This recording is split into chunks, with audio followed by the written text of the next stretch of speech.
Arrancamos con este ejemplo, en donde dice: él colocó el libro en la Segunda Guerra Mundial en la mesa. En este pedazo lo que nosotros deseamos calcular es la probabilidad de que el encabezado de la frase proposicional con la preposición P esté apegada al verbo y al sustantivo N. Y eso se da con la ecuación que tenemos abajo, en donde BA es una variable aleatoria para los verbos y NA una variable aleatoria para los sustantivos. Para la primera parte de la ecuación, lo que hacemos es tomar la independencia condicional de los dos archivos adjuntos, es decir, que si ocurre una frase preposicional modificando n, es independiente de que si ocurre uno modificando un verbo. Para la siguiente parte, la que está más abajo, tenemos que si una frase proposicional modifica el verbo, dependerá del sustantivo, y si el sustantivo es modificado por una frase proposicional, esta no depende del verbo. Y entonces, en el lugar de este ser independiente, el apego al verbo parece que no implica el no apego al sustantivo, y esto en el sentido contrario. Bueno, continuamos con las preferencias seleccionadas.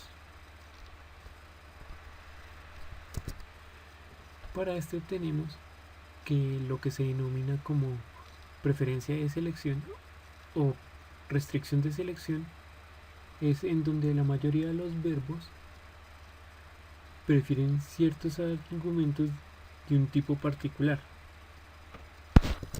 Para este ejemplo, como lo podemos ver abajo, si tomamos el verbo comer, podemos ver que todos los objetos asociados a este verbo tienden a ser alimentos, porque si asociamos un objeto que no sea un alimento al verbo comer, la oración no tendría un sentido sintáctico. Y por el otro caso tenemos un ejemplo en donde decimos que los sujetos que ladran generalmente nos referimos a perros, porque si lo miramos desde otra perspectiva, no hay otros animales que ladran. Otra cosa importante que hay de las restricciones de selección es que gracias a estas se puede inferir parte de un significado de otra palabra desconocida. Por ejemplo, tenemos una frase en donde decimos está muy rico un ananá. Digamos, por definición sabemos que eso es una piña en Argentina, pero si no supiéramos la definición de esta palabra, entonces al hablar de que está muy rico la ananá, por simple contexto podemos asociarlo a que es un alimento y podríamos deducir que sería un tipo de fruta, como una manzana, una pera o algo por el estilo. Y bueno, un modelo que formaliza las preferencias de la selección se halla usando dos nociones, las cuales son fuerza de preferencia selectiva y asociación selectiva. Primero vamos a hablar de la fuerza de preferencia selectiva, donde esta mide la fuerza con que el verbo restringe a su objeto directo. Bueno, entonces podemos definir la fuerza de preferencia selectiva con la ecuación que vemos a continuación, en donde PS es la distribución de probabilidad general de las clases de sustantivos y PDC dado B es la distribución de probabilidad de las clases de sustantivos en la posición del objeto directo. Bueno, según la fuerza de preferencia selectiva que tengamos, podemos definir lo que es la asociación de selección entre el verbo B y una clase C de la manera que vemos a continuación, la cual es la ecuación que encontramos a la izquierda, donde tenemos que la asociación selectiva de un verbo a una clase es definida como la proporción que su suma de la parte superior de la división contribuye a la fuerza de la preferencia general S sub B. Bueno, de esta misma forma necesitamos una regla para poder asignar la fuerza de asociación a los sustantivos. Entonces tenemos que si un sustantivo N está en una sola clase C, se puede definir una asociación selectiva entre un verbo y una clase es exactamente igual o equivalente a una asociación, una fuerza de asociación a los sustantivos. Pero en dado caso de que un sustantivo sea miembro de varias clases, entonces se necesita definir su fuerza de asociación como la fuerza de asociación más alta entre cualquiera de las de sus clases.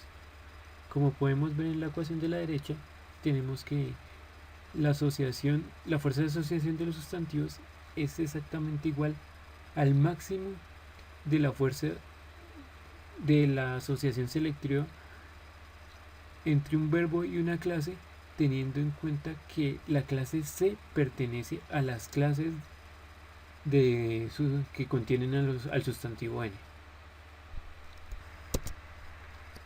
Entonces, tomando la frase Susan interrumpió la silla, podemos aplicar la fuerza de asociación de sustantivos. Bueno, tomando en cuenta la frase que dije anteriormente de Susan interrumpió la silla, para el caso de la silla, tenemos que ese sustantivo tiene dos clases candidatas, las cuales pueden ser muebles y personas. Entonces, utilizamos la fuerza de asociación de sustantivos, donde tenemos el máximo entre el verbo y su clase, que equivalente a su sustantivo. Entonces, utilizando la ecuación que podemos ver, tenemos que la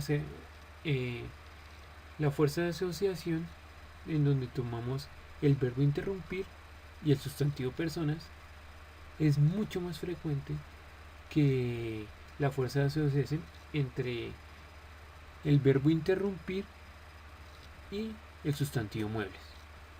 Como podemos observar en la parte de abajo, entonces si tomamos el verbo interrumpir y el sustantivo silla y miramos cuál es el máximo de la fuerza de asociación entre todas sus clases, entre las clases que contienen al sustantivo silla, podemos ver que esta equivale con la fuerza de asociación de sustantivos del verbo interrumpir y el sustantivo. Bueno, en la tabla que vemos a continuación podemos ver un ejemplo de la fuerza de preferencia selectiva, donde tenemos en la parte superior las probabilidades de cada uno de los eventos y los sustantivos que están en la clase C. Por ejemplo, acá decimos la probabilidad de una clase C. La probabilidad de una clase C dado el verbo comer. La probabilidad de una clase C dado el verbo ver. La probabilidad de una clase C dado el verbo encontrar. Y aquí tenemos las clases de sustantivos que son personas, muebles, comidas y acciones. La probabilidad de cada una de estas clases pues es 0.5. Pero ahora cuando le ponemos las condicionales, tenemos la de comer. Con personas es muy poco porque cuando uno habla del verbo comer no lo asocia con un sustantivo de personas. Lo mismo que pasa con muebles y acciones. Pero con lo que más prevalencia tiene en nuestro caso es con el de comidas, por lo cual en este caso tiene un 0.97% de probabilidades. En cambio, si miramos la probabilidad de cada una de esas clases dadas el verbo ver, vemos que todas tienen la misma probabilidad, dado que las personas se pueden ver, los muebles se pueden ver, la comida se puede ver y las acciones que hacen las personas se pueden ver. Entonces no es muy selectivo o no tiene ciertas preferencias asociado a este tipo de sustantivos que tenemos. Pero si vamos a la parte del verbo encontrar, nos damos cuenta que él es equivalente para los sustantivos de personas, muebles y comida, pero en lo que nos muestra es que nosotros no podemos encontrar una acción. Esa relación no tiene ningún sentido. Y por ende, haciendo el cálculo con la ecuación que vimos más atrás de SB, obtenemos los valores que se muestran aquí abajo.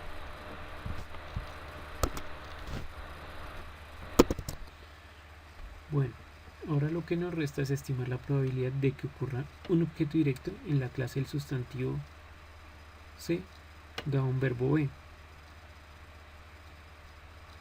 Y esto, para esto, Resnick propone la siguiente estimación para la probabilidad de un verbo y su clase. Entonces, como podemos ver en la ecuación, tenemos que esta es 1 sobre n de la sumatoria de las n de un n que pertenece a las palabras de C, de 1 sobre el valor absoluto de las clases de n de C de B sub n, donde vemos que n es el número total de pares que existen de verbo objeto. Las palabras de C son todos los sustantivos de una clase C. Donde dice clases de n es el número de clases de sustantivos que contienen al elemento n. Y C de B sub n es el número de pares verbo objeto. En caso de que tuviéramos un sustantivo que sea miembro de dos clases, las cuales serían C sub 1 y C sub 2, entonces se asigna la mitad a cada una de sus apariciones. Como decimos acá, lo que haríamos sería reemplazar C para el primer caso por C sub 1 y para el segundo caso por C sub 2. Bueno, además de la cuestión de la preferencia selectiva, también se investiga qué también es el modelo QPS si un verbo tiene lo que se llama una alternación implícita de un objeto. En este caso, como podemos ver en el ejemplo, tenemos una frase que dice Mike comió el pastel, y abajo tenemos que dice Mike comió. Para esto podemos ver una alternancia al ver que en el primero especificamos explícitamente que Mike comió un pastel, pero en la segunda solo decimos que Mike comió, dejando de manera implícita que lo que comió fue el pastel.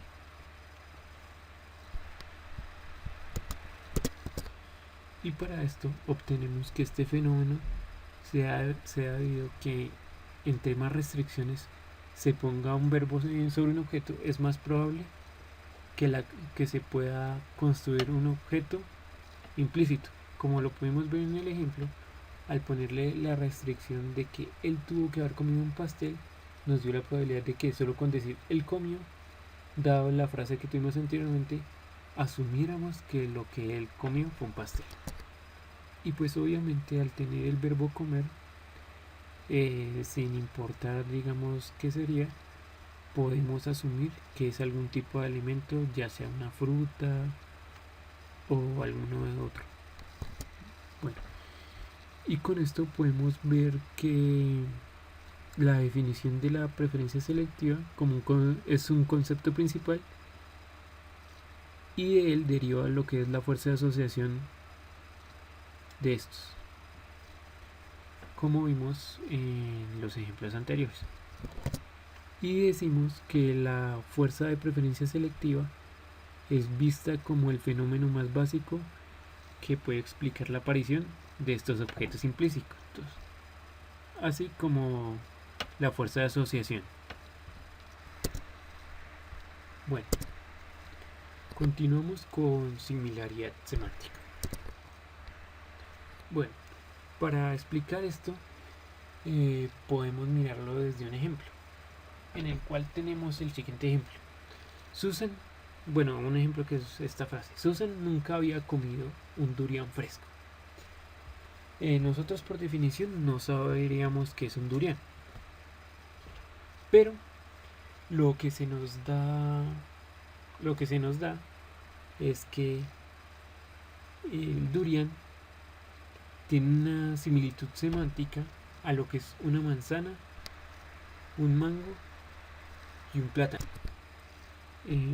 para los cuales estos se ajustan perfectamente a las preferencias de selección del verbo comer. Ahora con esto podemos generalizar desde el comportamiento de los mismos alimentos que dijimos anteriormente, la manzana, el plátano y el mango, hasta el durian, que sería lo que la fruta que en este caso de la que estamos hablando, que es semánticamente similar, y con esto podemos hipotetizar que el durian también es un buen argumento del verbo comer. Y esto se puede dar de varias maneras, porque podemos basarlo en que en solo un vecino semántico más cercano, al decir el mango, por la preferencia de selección de el verbo comer del mango, o podríamos basarlo en una combinación de evidencias de un cierto número de vecinos que tiene cercanos. De esta forma podríamos tener una combinación que se puede ponderar de acuerdo a la semántica o la similaridad semántica que tenemos con cada uno de sus vecinos para este. Bueno, y para este también existe la generalización basada en similitudes, la cual es un pariente cercano de la generalización basada en clases. Podemos decir que la generalización basada en similitudes se consideran a los vecinos más cercanos únicamente para poder generalizar a la palabra interés, como es el caso del ejemplo que acabamos de ver. En cambio, en la generalización basada en clases no solo consideramos a una cierta cantidad de vecinos, sino consideramos toda la clase de elementos de los que es más probable que la palabra interés sea miembro. Es decir, que la palabra, como en este caso es durian, pertenezca a esa clase de, por decirlo así, para este caso serían frutas. Otro uso que hay de la similitud semántica es la que se llama clasificación de los cada vecinos cercanos, o como está su sigla, KNN. Para esto, como podemos observar en la imagen, el círculo sería el elemento del cual no sabemos, por decirlo así, su definición, pero tiene similitudes con algunos cercanos. Y para esto lo que necesitamos es un conjunto de elementos que en este caso podrían ser consideradas palabras que estén asignados a una categoría, como por ejemplo lo que estábamos diciendo ahorita, que tienen un buen comportamiento con el verbo de comer. Y dado esto, lo que hacemos es asignar a esa clasificación del buen comer un nuevo elemento que prevalece entre sus vecinos más cercanos. Es decir, si tiene 5 vecinos más cercanos y entre ellos hay 2 que tienen el verbo correr, por ejemplo, y los otros 3 tienen el verbo comer, a ese nuevo lo que le asignamos sería la categoría de comer, dado que ese verbo, por decirlo así, o esa categoría para este caso, sería lo que más prevalece sobre todo el conjunto. Continuamos con medidas de espacios vectoriales.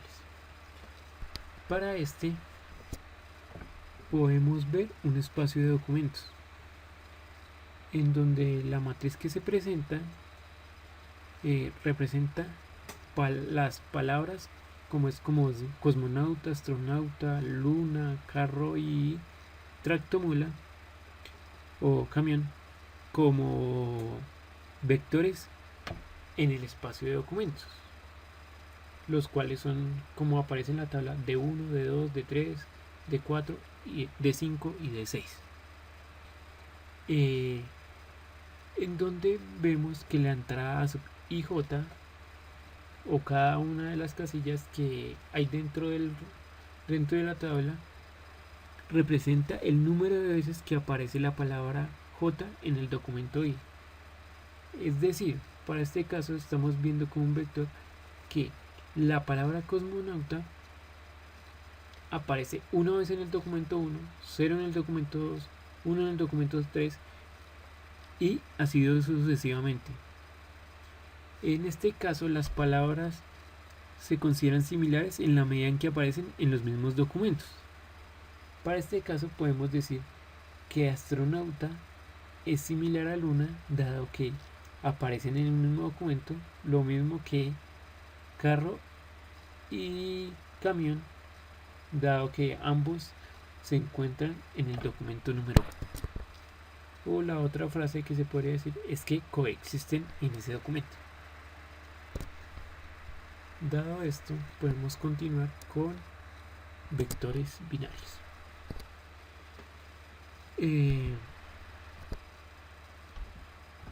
En la tabla que se ve a su derecha se definen varias medidas que se han propuesto para hacer que esta sea precisa, porque al principio solo considerábamos vectores binarios como en el caso anterior, donde hay vectores con entradas las cuales eran 0 o 1, como en el ejemplo que vimos anteriormente, donde la palabra aparece en el texto o la palabra no aparece en el texto. La forma más sencilla para poder describir un vector binario es como un cierto conjunto de dimensiones en el que se tienen valores distintos de 0. Entonces, para el ejemplo del vector de cosmonauta, que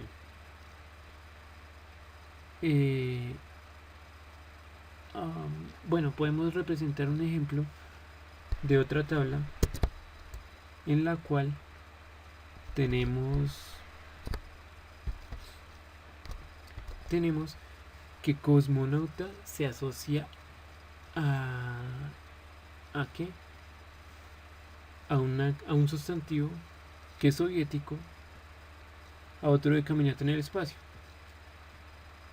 Y en ese mismo astronauta también tiene una similitud con él en el caminar en el espacio, en donde dado que tenemos la asociación del conjunto, en donde decíamos que el sustantivo soviético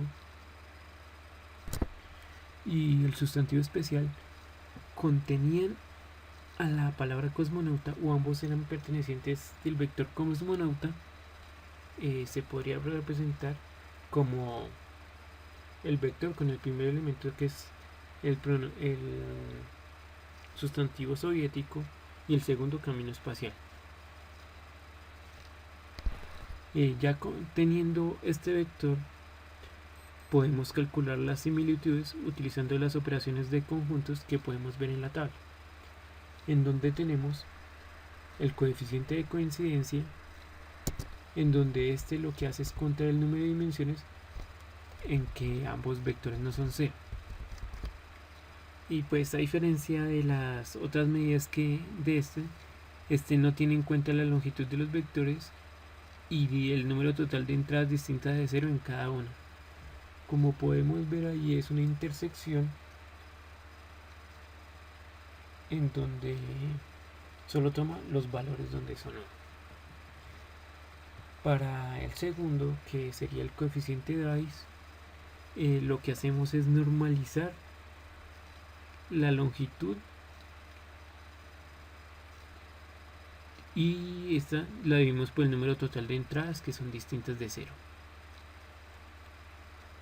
Y en la parte superior multiplicamos por ese valor de 2 para poder obtener una medida que pueda variar entre 0 y 1, en donde el valor de 1 indica que los dos vectores que se están mirando son idénticos. De terceras tenemos el coeficiente de Yucar, que lo que hace es penalizar un pequeño número de entradas compartidas con una cierta proporción de todas las entradas que no son 0, en donde este penaliza un poco más que el coeficiente que hablamos anteriormente. Esta medida varía desde el 0.0, en donde eso significa que no tiene superposición, a 1.0, en donde dice que tiene una superposición perfecta. Pero este tiende a dar unos valores más bajos a los casos que tienen una baja superposición o los que se aproximan al 0.0.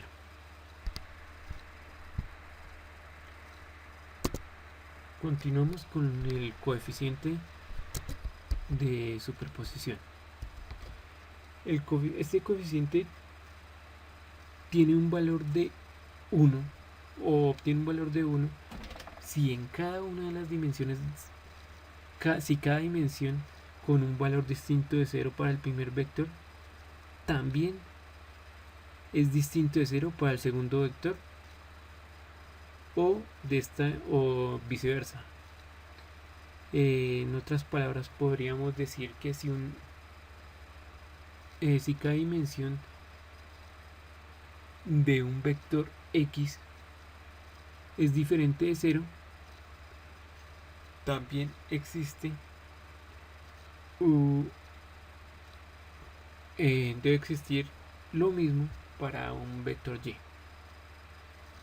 Por último, hablamos del decoseno, que podemos ver en la presentación anterior. Acá, donde tenemos el valor absoluto de una intersección sobre la raíz del producto cruz entre los dos vectores.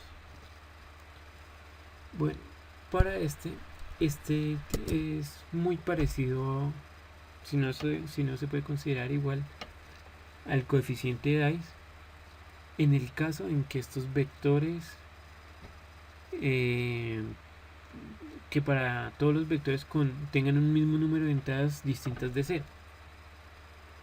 Pero este tiene una penalización un poco menor para los casos en que el número de entradas distintas de 0 sea diferentes. Por decirlo de esta forma, en el ejemplo anterior, si hay diferentes entradas, si los vectores siempre deben tener un mismo número de entradas distintas de 0. Para este podemos tener un vector que tenga 3 entradas con valor diferentes de 0, el otro tiene 2 y el otro tiene 5. Y pues en este caso este le daría una menor penalización a ese. Entonces, por ejemplo, si comparamos para este caso un vector que tiene una entrada distinta de 0 con otro vector que tendría, por decirlo, 1000 entradas distintas de 0 y comparten una, entonces tenemos dos vectores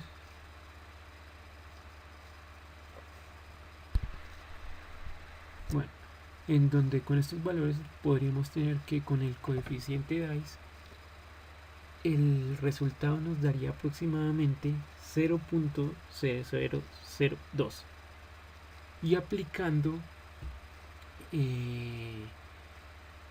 el criterio del coseno obtendríamos que este valor sería aproximadamente 0.03.